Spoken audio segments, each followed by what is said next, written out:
இதனோட கண்டினியூட்டி பார்ப்போம். இதில் குவாண்டம் கெமிஸ்ட்ரியில் செகண்ட் சாப்டரில் as long as an electron revolves in the fixed stationary orbit அப்படின்னா, அதாவது KLMN 4 ஆர்பிட் இருக்கு இல்லையா. ஒரு ஆட்டத்தில் உள்ள நியூக்ளியஸ் இருக்கும், அதுக்குள்ளே என்ன இருக்கும், புரோட்டான் இருக்கும், நியூட்ரான் இருக்கும். Neutron neutral charge, proton positive charge. ஆனால் ஆர்பிட் ஒரு ஃபஸ்ட் K, அதுக்கடுத்து செகண்ட் L, மூன்றாவது M, நாலாவது N. இப்போ ஒவ்வொரு எலக்ட்ரானும் ஃபஸ்ட்டில் 2 எலக்ட்ரான் சுற்றும், செகண்ட் ஆர்பிட்டில் 8 எலக்ட்ரான் சுற்றும், மூணாவது ஆர்பிட்டில் 16 எலக்ட்ரான் சுற்றும். இப்படி சுற்றிக்கிட்டே இருக்கும். ஆனால் அங்கே நிற்காது எலக்ட்ரான்கள் இந்த சுற்றிக்கிட்டு அந்த ஆர்பிட்டில் அதாவது சுற்றிக்கிட்டு இருக்கும். ரைட்டா, ஃபஸ்ட் ஆர்பிட் 2 எலக்ட்ரான் சுற்றிக்கிட்டே இருக்கும். அப்போது இதுக்கு வந்து என்ன படித்தோம், அந்த எலக்ட்ரானுக்கு வந்து எனர்ஜி இல்லாமல் எப்படி சுற்றும் அப்படின்னு ஒரு கேள்வி படித்தோம். அது என்ன இதில் எந்த இதில் படித்தோம் அப்படின்னா, theory of electromagnetic radiation. ரைட்டா. அப்போ கடைசியில் பார்க்கும்போது அப்படி ஒருத்தர் ஒரு சயின்டிஸ்ட் என்ன சொன்னார், அந்த எலக்ட்ரான் வந்து எனர்ஜி லாஸ் ஆகி நியூக்ளியஸோட ஒட்டி நியூக்ளியஸ் உடஞ்சி போயிடும் அப்படின்னு சொன்னார். அப்படி இல்லை, ஆட்டமெல்லாம் அப்படி நிலையாக தான் இருக்குது, ஆனால் சுற்றிக்கிட்டு தான் இருக்குது. அப்போ எங்கே இந்த எனர்ஜி கிடைக்குது அப்படின்னு பார்ப்போம். ரைட்டா. இப்போ as long as an electron அதனோட ஆர்பிட்டில் சுற்றிட்டுருக்கோம். இதில் என்ன ஒரு முக்கியமான விஷயம் இப்போ சொல்ல போகிறத கவனிச்சுக்கோங்க. ஃபஸ்ட்டு ஆர்பிட்டில் சுற்றுற எலக்ட்ரானுக்கு ஒரு செர்டன் எனர்ஜி இருக்கும். செகண்ட் ஆர்பிட்டில் சுற்றுற எலக்ட்ரானுக்கு இன்னும் கொஞ்சம் அதை விட கூட இருக்கும். மூணாவது ஆர்பிட்டில் சுற்றுற எலக்ட்ரானுக்கு வந்து இன்னும் அதிகமாக இருக்கும். நாலாவது ஆர்பிட்டில் சுற்றுற எலக்ட்ரானுக்கு அதிகமாக இருக்கும் எனர்ஜி, ஆற்றல். ரைட்டா. ஏன்னா அது அதிகமான தூரம் சுற்றணும். அதனால் நல்லா பார்த்துக்கோங்க, எலக்ட்ரானோட எனர்ஜி ஆற்றலானது ஃபஸ்ட் ஆர்பிட் கேல இருக்கக்கூடிய எலக்ட்ரானுக்கு எவ்வளோ எனர்ஜி இருக்கோ அதை விட எல்லில் இருக்கக்கூடிய ஒரு எலக்ட்ரானுக்கு ஒரு எலக்ட்ரான் மட்டும் எடுத்துக்கிறோம் ஃபார்மாலிட்டிக்கு, அதில் அதிகமாக இருக்கும். செகண்ட் ஆர்பிட்டில் சுற்றிட்டுருக்கு. அப்போ மூணாவது ஆர்பிட்டில் சுற்றுறது அது இன்னும் தூரமாக சுற்றுறது இல்லையா, ரவுண்டாக சுற்றிட்டுருக்கோம். ஆர்பிட்னா ரவுண்டு, அதில் இன்னும் அதிகமாக இருக்கும் எனர்ஜி. அப்போது இப்போ ஒவ்வொரு ஆர்பிட்லேயும் உள்ள எலக்ட்ரானுக்கு ஒவ்வொரு எனர்ஜி இருக்கும். இதை நல்லா ஞாபகம் வச்சுக்கணும். இப்போ அந்த ஆர்பிட்டுக்குள்ளேயே சுற்றிச்சு அப்படின்னா எலக்ட்ரான், அதுக்கு பேர் ஸ்டேஷனரி ஆர்பிட். அப்படி நிலையான ஆர்பிட், அந்த ரவுண்ட் அதிலேயே சுற்றும், முன்ன பின்ன போகாது, அங்கிட்டு வளையாது, செய்யாது. ரைட்டா. அதுதான் சொல்கிறான் ஸ்டேஷனரி ஆர்பிட் என்னது, நிலையான ரவுண்டு. ரைட்டா. இப்போ பாருங்கள், as well as an electron revolves, அதாவது as well as an electron வந்து சுற்றும் போது எதில் இன் எ ஃபிக்ஸ்டு ஸ்டேஷனரி ஆர்பிட், வச்சுக்கிங்கன்னா நிலையான ஒரு ஆர்பிட் அந்த வட்ட பாதையில் சுற்றும்போது. ஸ்டேஷனரி ஃபிக்ஸ்டுனா நிலையானது, ஸ்டேஷனரினா அதே தான், நிலையான அந்த இருக்கக்கூடிய ஆர்பிட்டில் எலக்ட்ரான்கள் சுற்றி கொண்டு இருக்கும்போது it does not loose it's energy அப்படின்றான். இது தன்னோட எனர்ஜியை லூஸ் பண்ணாது, அதே மாதிரி கெயினும் பண்ணாது. ரைட்டா. லூஸும் பண்ணாது. அப்படி இப்போ என்ன போட்டுக்க, டஸ் நாட் லூஸ் இட்ஸ் எனர்ஜின்றான். அதுக்கிட்ட இருக்கிற எனர்ஜி அப்படியே தான் இருக்கும். அது எப்படி நீங்கள் சொல்லி, அப்போ எலக்ட்ரோ மேக்னெட்டிக் தியரி வந்து ஃபால்ஸா, எலக்ட்ரோ மேக்னெட்டிக் ரேடியேஷன் தியரி ஃபால்ஸான்னு கேட்பீங்க. ஃபால்ஸுன்னு கிடையாது. இந்த எலக்ட்ரான் அணுவில் இருக்கக்கூடிய எலக்ட்ரானோட தத்துவம் என்னன்னு சொன்னால், அதோட ஆர்பிட்டில் வந்து சுற்றிட்டு இருக்கக்கூடிய எலக்ட்ரானுக்கு என்ன எனர்ஜி இருக்கோ அந்த எனர்ஜி அப்படியே தான் இருக்கும், அது லாஸ் ஆகாது. அது எப்போ வந்து காலி ஆகும்னா, அந்த ஆர்பிட்டை விட்டு இன்னொரு ஆர்பிட்டுக்கு போகும்போதோ இல்லை இன்னொரு ஆர்பிட்டில் இந்த ஆர்பிட்டுக்கு வரும்போதோ லாஸ் ஆகும், இல்லை கெயின் ஆகும். அதை தான் நம்ம பார்க்க போகிறோம். எப்படி as long as an electron revolves, electron வந்து சுற்றும்போது இன் ஏ ஃபிக்ஸ்டு ஸ்டேஷனரி ஆர்பிட், அந்த நிலையான ஒரு வட்டப்பாதையில் சுற்றி கொண்டு இருக்கும்போது it does not loose any energy, அது வாட் சுற்றிட்டு தான் இருக்கும், எனர்ஜி கெயின் ஆகாது, லாஸும் ஆகாது. ரைட்டா. இதை நல்லா வச்சுக்கோங்க, நாளைக்கு வச்சுக்கோங்க. செகண்டு, ஹவ்வவர் இருப்பினும் an electron jumps from higher energy state to lower energy state. இது என்னென்னு பார்த்துக்கோங்க. ஹையர் எனர்ஜி ஸ்டேட்னா அதிகமாக எனர்ஜி வைத்திருக்கக்கூடிய எலக்ட்ரான், அது அதிகமான எனர்ஜி. இப்போ கே ஆர்பிட்டில் சுற்றிட்டு இருக்கக்கூடிய எலக்ட்ரானுக்கு என்ன எனர்ஜி இருக்கோ அதை விட எல்லில் உள்ள எலக்ட்ரானுக்கு அதிகமான எனர்ஜி இருக்கும். ரைட்டா. அதை விட எம்மில் உள்ளது இன்னும் அதிகமாக இருக்கும் உள்ள எலக்ட்ரானுக்கு. அப்போ KLM எண்ணில் உள்ள எலக்ட்ரானுக்கு இன்னமும் அதிகமாக இருக்கும். அப்போ இப்போ ஜம்ப் பண்ணுது எலக்ட்ரான், ஒரு ஆர்பிட்லேருந்து இன்னொரு ஆர்பிட்டுக்கு தாவுது. இப்போ என்ற ஆர்பிட்டுக்கு அதிகமான என்ற ஆர்பிட்டில் உள்ள எலக்ட்ரானுக்கு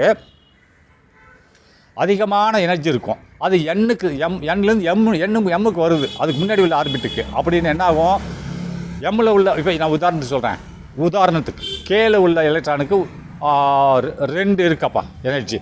அப்போ அதுக்கு அடுத்த ஆர்பிட்டு, பெரிய ஆர்பிட்டு கேக்கு அடுத்து, அதில் உள்ள எலக்ட்ரானுக்கு 4 இருக்குது.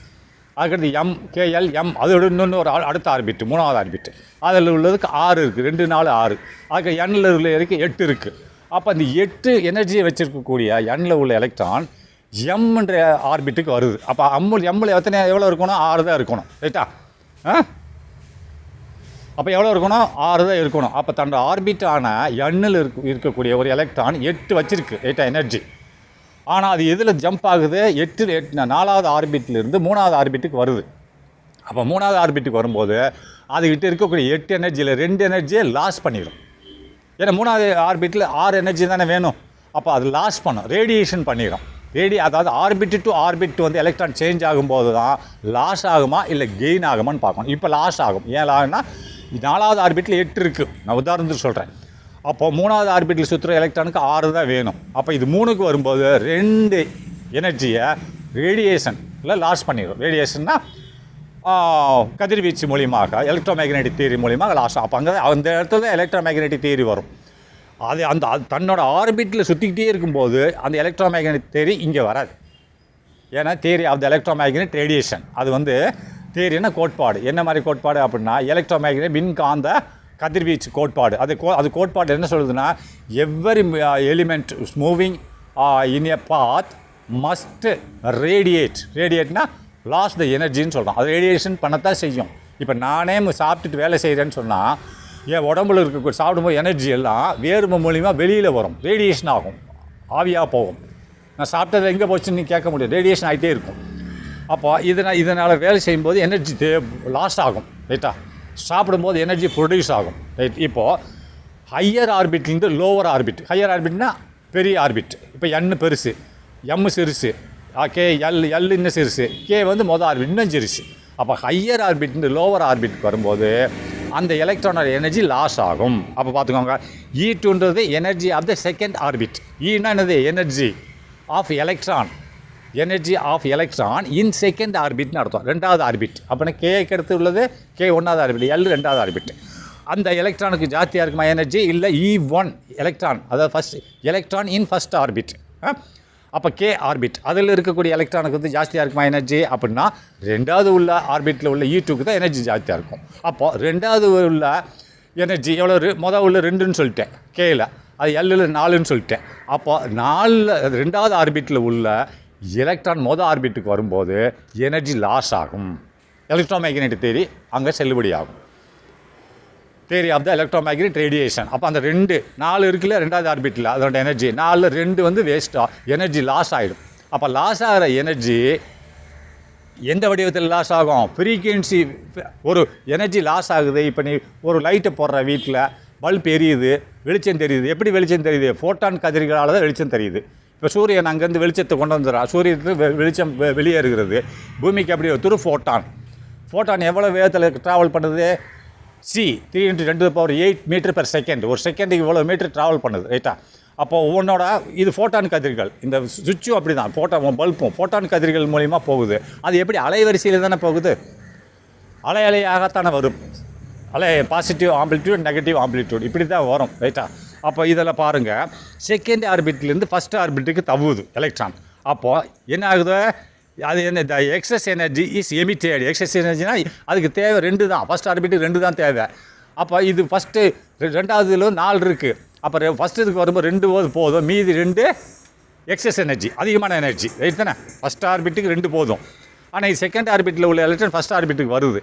அப்போ அந்த அதிகமாக உள்ள மீதி 2 அதிகமாக இருக்கு இல்லையா, அந்த சொல்கிறேன் excess energy is emitted as a radiation. எமிட்டட்னா வெளியேற்றப்படுகிறது, as a ரேடியேஷன், கதிர்வீச்சாக வெளியேற்றப்படுகிறது. இதை தான் சொல்லியிருக்கேன், பெரிய மண்ணாங்கட்டியே கிடையாது. குவாண்டம் தியரியில் ஹவவர் வென் an எலக்ட்ரான், அதாவது ஹவவர் இருப்பினும் ஒரு எலக்ட்ரான் ஆனது jumps from higher energy state. Jumps ஃப்ரம்னா தவ்வுகிறது, ஃப்ரம் ஹையர் எனர்ஜி ஸ்டேட். அப்படின்னா ஹையர் எனர்ஜினா E2, E3 இதோட ஹை. இப்போது E2 E1 தான் அவன் கம்பேர் பண்ணியிருக்கான். E2லேருந்து தவ்வுகிறது எங்கேயா? To a lower energy state, அதை விட கம்மியாக இருக்கக்கூடிய எனர்ஜி ஸ்டேட் உள்ள வளையத்துக்குள்ளே தவுகிறது. ஆர்பிட் E1னா ஃபஸ்ட் ஆர்பிட் தவுகிறது. அப்படின்னா E1க்கு வந்து 2 போதும். நான் எக்ஸாம்பிளுக்கு சொல்கிறேன். E2ல் 4 இருக்குது. அப்போ 4 எனர்ஜி வச்சுருக்கக்கூடிய எலக்ட்ரான் 2 உள்ள ஆர்பிட்டுக்கு வரும்போது அந்த மீதி எக்ஸஸாக இருக்குல்லையே, அதுகிட்ட அந்த 2 எனர்ஜி என்ன ஆகுனா, the excess energy is emitted as radiation. எமிட்டட்னா வெளிப்படுத்தப்படுகிறது, வெளியேறுகிறது அஸ் எ ரேடியேஷன், கதிர்வீச்சாக. அது என்ன வடிவத்தில் வெளியேறுகிறது? அஸ் எ வேவ் வடிவத்தில் வெளியேறுகிறது, right? Okay. Next, the frequency of the emitted radiation is. அப்போ ஃப்ரீக்வன்சி அதை வெளியேறுகிறது இல்லையா, அந்த மீதி எக்ஸஸாக இருக்கு இல்லையா, அது வந்து வெளியேறுகிறது டிஃபரன்ஸ், ரைட்டா. வெளியேறது வந்து அது எப்படின்னா E2லேருந்து E1 கழிக்கணுமில்ல, E2 E1 அப்போ ஃபஸ்ட் ஆர்பிட் 2 போதும், செகண்ட் ஆர்பிட் 4 இருக்குது, 4 வச்சுருக்கக்கூடிய ஒரு எலக்ட்ரான் இந்த 2க்கு வருதுன்னா 4 - 2 = 2 தானே. E2க்கு 4 இருக்கப்பா, 4 இருக்குது, அப்போ E1ல் 2 தான் இருக்குது எனர்ஜி. அப்போது அது இங்கே வரும்போது அந்த 2 போதும், மீதி 2 வெளியேற்றப்படுகிறது. அப்போ 4 E2னா 4, E1 2, 4 - 2 = 2. E1 2 தானே, 2, அதை தான் சொல்ல E2.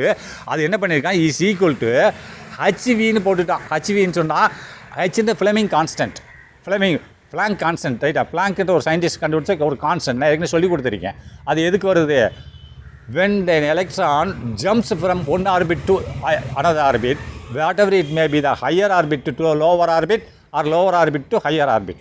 இப்போ higher orbit to lower orbit jump ஆகுது, அப்படின்னு லாஸ் ஆகும், ரைட்டா. லாஸ் ஆகுறது, அதாவது எமிஷன் ஆகும். அப்படின்னு வரும்போது அவன் என்ன சொல்லியிருக்கான், E2 - E1 = HV. HVனா பிளாங்க் கான்ஸ்டன்ட். HV என்னது, frequency of the emitted energy, ரைட்டா. அந்த 2 வெளியேறுதல்லே எக்ஸஸ் இது, அது வந்து அதோட ஃப்ரீக்வன்சி, அலைவரிசை என்னன்னு பார்க்கணும். இப்போ நம்ம அலைவரிசை தான் பார்க்க போகிறோம். வியை ஒரு சைடில் வச்சுக்கோங்க. E2 - E1 = H, Fleming constant. நீ ஃப்ளெமிங் கான்ஸ்டன்ட்டு, அது கான்ஸ்டன்ட் தான், நாட் ஏ வேரியபிள், ரைட்டா. அப்போ அதோட நீ டிவைட் பண்ணிட்டேன்னா உனக்கு என்ன கிடைக்கும், ஃப்ரீக்வன்சி கிடைக்கும். அந்த ரேடியேஷன் எனர்ஜியோட ஃபஸ்ட் ஃப்ரீக்வன்சி கிடைக்கும். இந்த குவாண்டம் தியரியில் இது 2 தான் பார்ப்பாங்க, ஃப்ரீக்வன்சி ஆஃப் த எமிட்டட் எனர்ஜியை பார்ப்பாங்க, அதேமாதிரி அதோட மூவ்மெண்ட்டாக பார்ப்பாங்க. இந்த 2 தான் வரும், அடிக்கடி வந்துக்கிட்டு இருக்கும். ஆனால் சயின்டிஸ்ட் பேரை ஞாபகம் வச்சுக்கணும், ஒவ்வொரு சயின்டிஸ்ட்டும் என்ன தனித்தை கண்டுபிடிச்சேன் அப்படின்னு பார்க்கணும், ரைட்டா. இப்போ வந்துருச்சா, இதை பார்த்துக்கோங்க. E2 - E1 = HV. அப்போ V = frequency of the radiated energy, ரைட்டா. ரேடியேட்டட் புளூரல் ஃபாஸ்ட் சொல்கிறேன், ரேடியேஷன் எனர்ஜின்னு கூட சொல்லிக்கோங்க. அந்த வெளியேற்றப்பட்ட எனர்ஜியோட ஃப்ரீக்வன்சி, அலைவரிசை, இதை நல்லா யோசிச்சுக்கணும். நீங்கள் வீணை வெலாசிட்டின்னு நினைக்கக்கூடாது, ரைட்டா.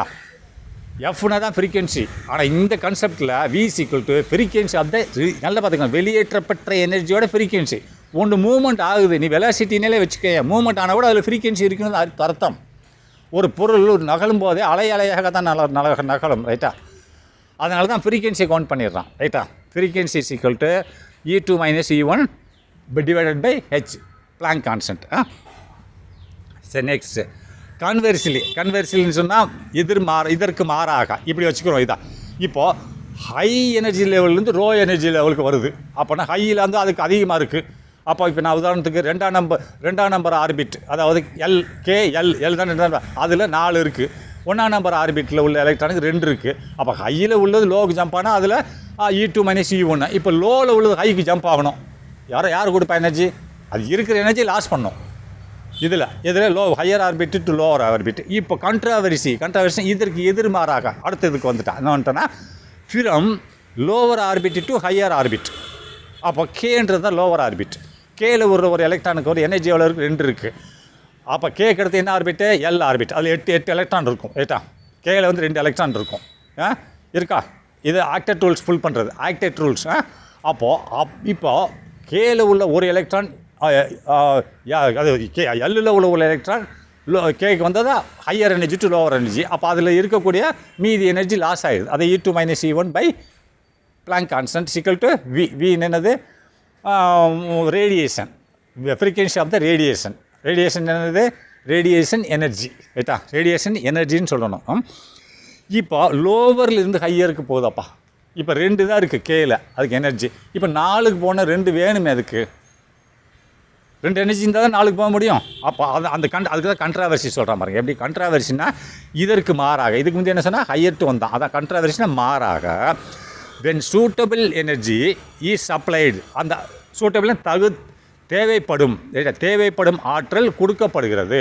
இது when அப்பொழுது சூட்டபிள் எனர்ஜி சப்ளைடு, தேவைப்படும் ஆற்றல் வழங்கும் போது யாருக்கு, இப்போ கேன்ற ஆர்பிட்டுக்கு வந்து 2 தான் இருக்குது ஒரு எலக்ட்ரான்ட்ட. இப்போ 4க்கு நான் எல்லுக்கு கொண்டு போகணும், ஆனால் 4 வேணும். அப்போனா அந்த மீதி 2 எனர்ஜி நான் அதுக்கு கொடுக்கும்போது, கேல உள்ள எலக்ட்ரான் கொடுக்கும்போது அது ஜம்ப் ஆயிடும். 4 2 இருக்குது, நான் இன்னும் தேவைப்படுற எனர்ஜி 2 வேணும் அதுக்கு. அப்போ அந்த 2 எனர்ஜியை கொடுக்குறேன். அது என்ன ஆயிரும், ஆர்பிட்டை சேஞ்ச் பண்ணிடும். கேலேருந்து எல்லுக்கு போயிடும், உயர்ந்த ஆர்பிட்டுக்கு போயிடும், lower orbit to higher orbit, ரைட்டா. when suitable energy is supplied to an electron, அப்படின்னா தேவைப்படும் ஆற்றல் வழங்கப்படும் போது டு an electron, ஒரு எலக்ட்ரானுக்கு இட் வில் ஜம்ப், அது ஜம்ப் பண்ணும், ரைட்டா? ஜம்ப் பண்ண அது குதிக்காது, மாறிவிடும். It will jump from lower energy orbit to higher energy orbit. கீழே உள்ள ஆர்பிட்லேருந்து லோவர் எனர்ஜி, கம்மியான எனர்ஜி வைத்திருக்கக்கூடிய ஆர்பிட்லேருந்து அதிகமான எனர்ஜிக்கு செல்லும். ஏன்னா நான் சப்ளை கொடுக்குறதுக்கு எனர்ஜி வழங்குகிறேன். அந்த லோவர் ஆர்பிட்டில் உள்ள தேவைப்படும் எனர்ஜி, அதுக்கு தக்கன எனர்ஜி வழங்குகிறேன், ரைட்டா?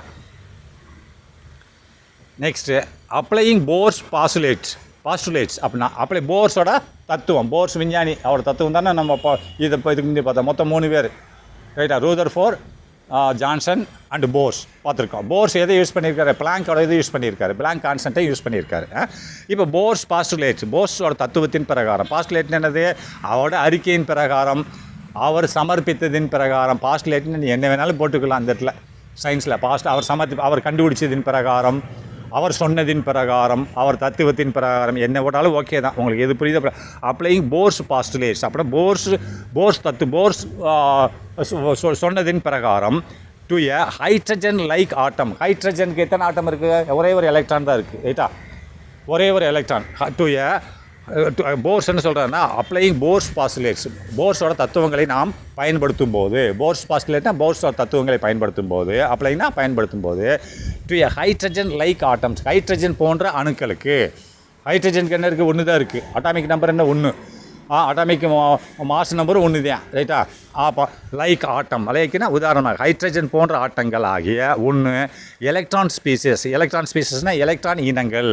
சச் லைக், அதாவது ஹைட்ரஜன் மாதிரி, ஹைட்ரஜன் லைக் ஆட்டம்ஸ், அந்த ஹைட்ரஜன் மாதிரி ஒரு ஆட்டத்தை கொண்டுள்ள அயன்கள் ஆகிய 1 எலக்ட்ரான் ஸ்பீசஸ். 1 எலக்ட்ரான்னா ஒரு எலக்ட்ரானை கொண்ட வகைப்பாடு, 1 வகைகள். ஒரு எலக்ட்ரான் இருக்கும், ஹைட்ரஜனுக்கு ஒரு எலக்ட்ரான் தானே. உதாரணமாக என்னது? அதாவது ஹச்சுக்கு 1 தான் இருக்குது ஹைட்ரஜனுக்கு. ஹீலியத்துக்கு 2 இருக்குது. அட்டாமிக் நம்பர் என்னது? 2 புரோட்டான் 2 நியூட்ரான் இருக்குது. எவ்வரி ஆட்டம் இஸ் நியூட்ரல், அதனால ஞாபகம் வச்சுக்கணும். இப்போதைக்கு நியூட்ரல் கண்டுபிடிக்கும் போது ஒன்று நான் கண்டுபிடிச்சேன், அவன் ஒருத்தர் நியூட்ரல் இல்லைன்னா ஒருத்தர் நியூட்ரல்னா கடைசியாக தான் வந்துருச்சு. இப்போ ஹீலியத்துக்கு ஹீலியம் அயன்னு போட்டான். என்ன காரணம்? ஹீலியம்னா ஹெச்சி தானே, அங்கே மேலே ஒரு பாசிட்டிவ் போட்டிருக்கேன். ஏன்னு சொன்னால் அதுக்கு 2 எலக்ட்ரான் இருக்கிறது. அந்த ப்ளஸ் எப்போ வரும்? ஒரு எலக்ட்ரான் வெளியில் போனால் தான் அப்போ பாசிட்டிவ் சார்ஜ்.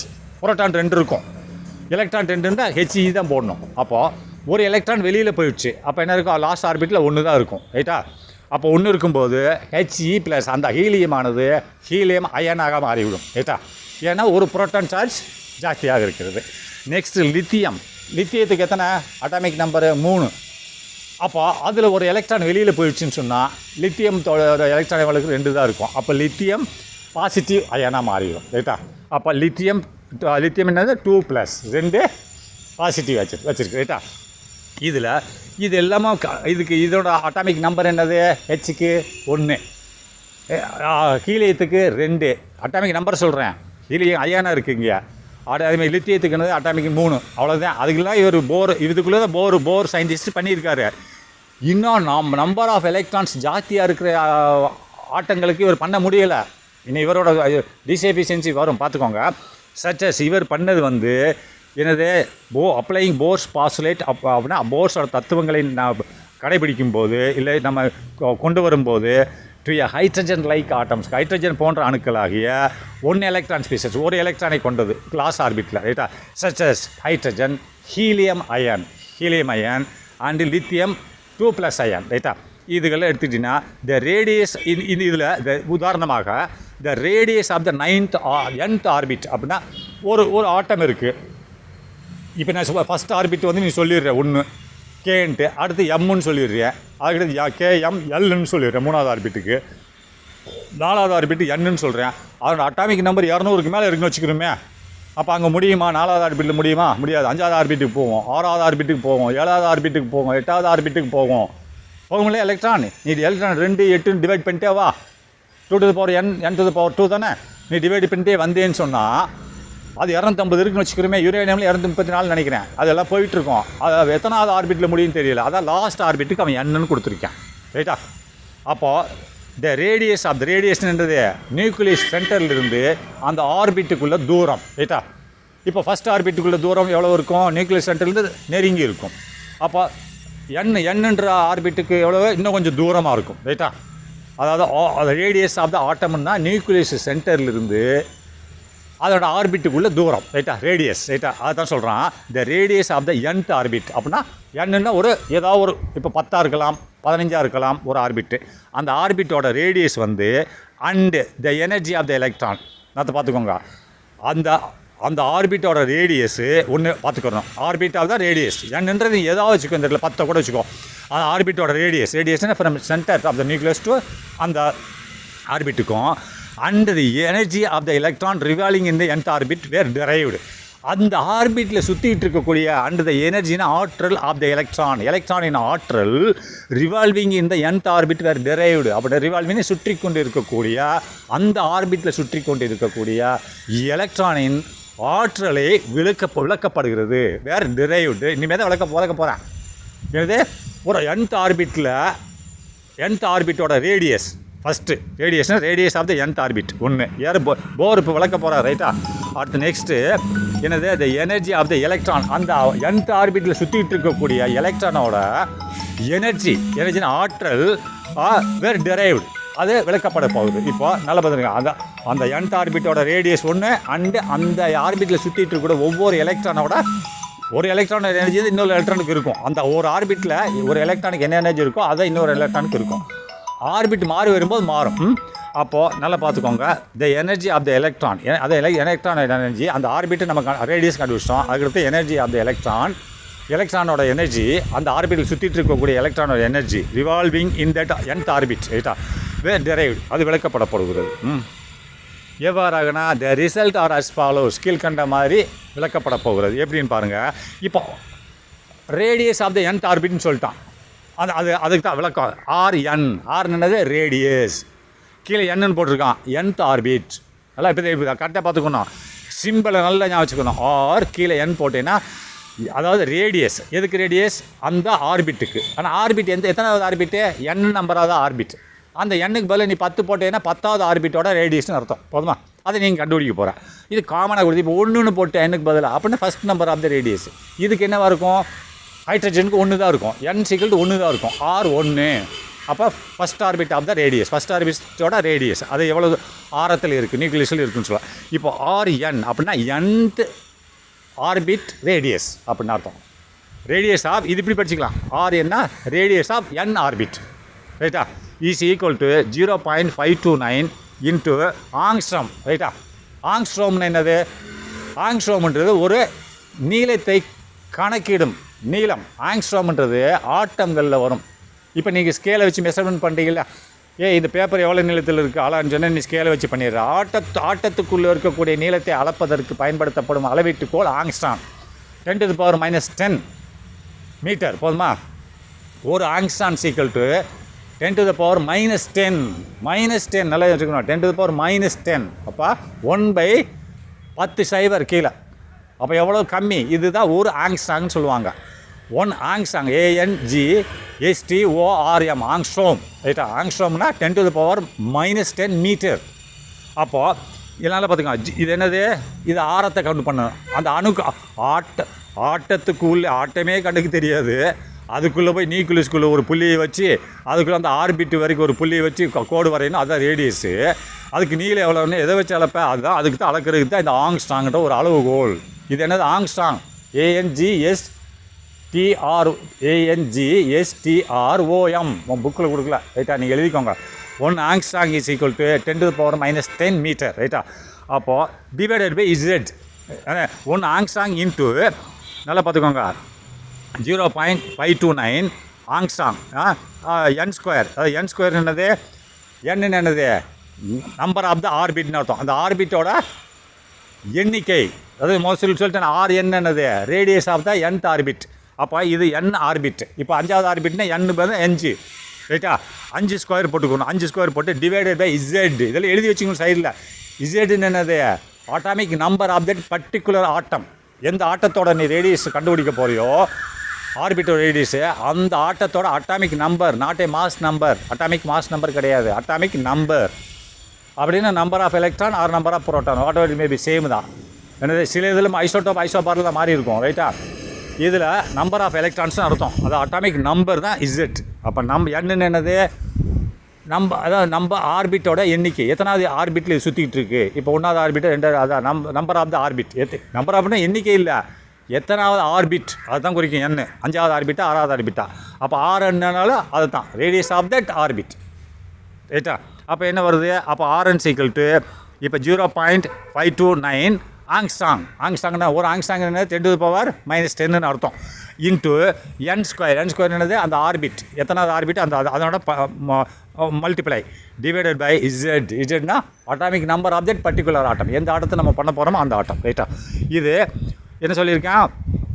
இதுதான் எனது ரேடியஸ் கண்டுபிடிக்கிறதுக்கு. இப்போது அவன் கொள்கையில் என்ன சொல்லுங்க, அதோட எனர்ஜியும் பார்க்கணுன்றான். nth ஆர்பிட்டோட ரேடியஸையும் கண்டுபிடிக்கணும். என்ன சொல்லியிருக்காரு? போர் ரேடியஸ் தான் நம்ம பிடிச்சிட்டோம். இப்போ அதில் சுற்றிக்கிட்டு இருக்கக்கூடிய எலக்ட்ரானோட எனர்ஜிக்கு ஃபார்முலா என்னது அப்படின்னா எனர்ஜி அப்படின்னா எனர்ஜி ஆஃப் என். அந்த என் ஆர்பிட்டில் சுற்றிட்டு இருக்கக்கூடிய எலக்ட்ரானோட எனர்ஜின்னு அர்த்தம். ஈனா energy of an electron in nth orbit. ரைட்டா?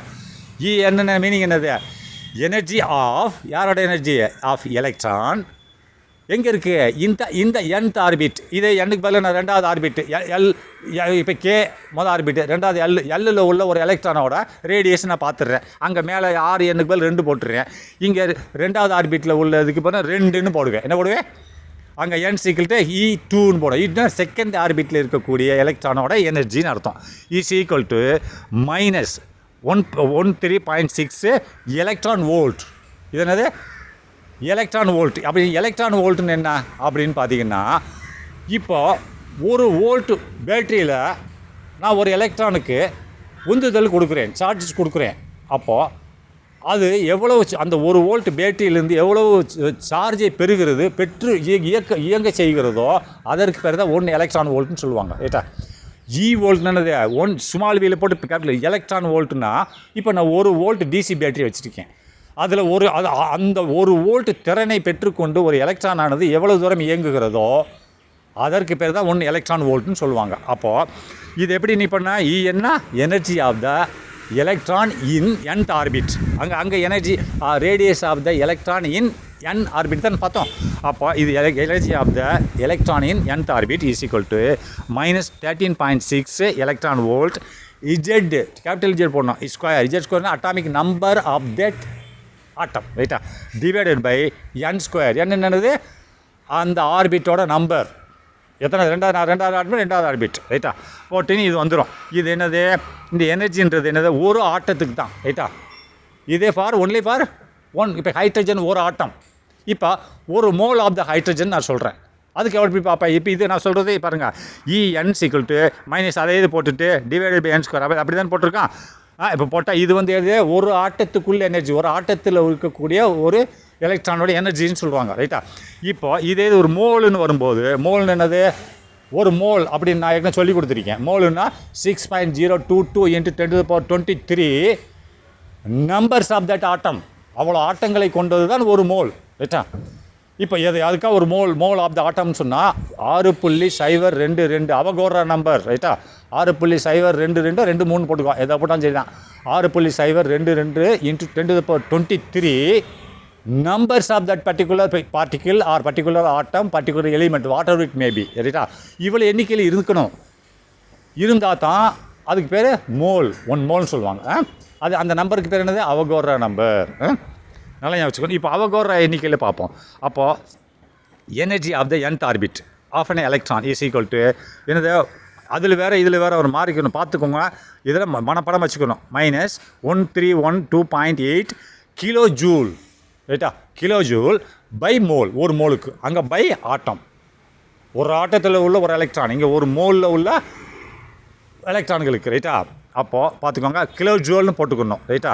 கிலோ ஜூல் போட்டு இது போட்டிங்கன்னா முடிஞ்சு போச்சு. அதில் இஜெட் என்னது? சேம் தான், அட்டாமிக் நம்பர் ஆஃப் தட் ஆட்டம். இப்போ ஒரு மோல் என்னது? அந்த பர்டிகுலர் ஆட்டம் தான். இதுக்கு ஒரு ஹைட்ரஜன் ஆட்டம், ஒரு ஆக்சிஜன் ஆட்டம், ஒரு நைட்ரோஜன் ஆட்டம் எடுக்கக்கூடாது. நீ என்ன ஆட்டத்தை எடுத்தையோ அந்த ஆட்டத்தோட எண்ணிக்கை எத்தனை இருக்கணும்? 6.022 × 10⁻23 நம்பர்ஸ் இருக்கணும். அவ்வளோ ஆட்டங்கள் இருந்து கொண்டது தான் ஒரு மோல். சரி, ஓகே.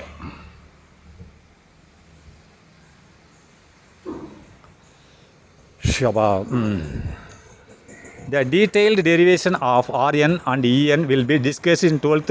அப்போ En Rn ஏற்கனவே சொல்லி கொடுத்துட்டேன். En Rn இதெல்லாம் நம்ம 12ஆம் கிளாஸ் போகும்போது இன்னும் விவரமாக பார்க்கலாம்னு சொல்கிறான். இது உங்களுக்கு அவசியம் இல்லாதது ரைட்டா. சரி, நெக்ஸ்ட்டு 2.12 அதில் 2.11 லிமிட்டேஷன்ஸ் ஆஃப் போர் ஆட்டம். இப்போ லிமிட்டேஷனாக போரோட ஆட்டம் மாடலில் செட்டன் வரைமுறைகள் இருக்கிறது. அவர் இன்னும் ரொம்ப சொல்லலை, லிமிட்டட் சொல்லிட்டு நிப்பாட்டார். இன்னும் எக்கச்சக்கம் இருக்குது. இன்னும் குவாண்டம் தியரியில் ரொம்ப இருக்கிறது. அணுகளை பற்றி படிக்க வேண்டிய எக்கச்சக்கம் இருக்குது. அவரால் கண்டுபிடிக்க முடியல, வயசாயிடுச்சு ரைட்டா. அப்போ அவர் போர் என்ன பண்ணிட்டார், லிமிட்டேஷன்ஸ். அவரோட அணு தியரியில் செட்டன் வரம்புகள் தான் இருந்தது. இன்னும் வரம்புகள் மீறி என்னென்ன கண்டுபிடிக்கணும்னு பார்ப்போம். இவர் என்ன தப்பு பண்ணியிருக்கான்னு பார்ப்போம். The Bohr's atom model is applicable only to species. போரோட species having 1 electron such as hydrogen அல்லது லித்தியம், இந்த மாதிரிக்கு தான் முடியும். அதாவது போரோட அட்டாமிக் மாடல் என்னது, ஒரு ஹைட்ரஜன் ஒரு எலக்ட்ரானை கொண்ட அணுக்களுக்கு மட்டும்தான் முடியும். பல எலக்ட்ரான்களுக்கு கொண்ட அணுக்களுக்கு முடியாது. அது சட்டன் லிமிட்டேஷன்ஸ். போர்ஸ் ஆட்டம் மாடல், போரோட அணு மாதிரியில் பார்த்திங்கன்னா போர்ஸ் ஆட்டம் மாடல் போர் எக்ஸ்பெரிமெண்ட்டுக்கு எடுத்திருக்கக்கூடிய அணுக்களின் மாதிரிகள்.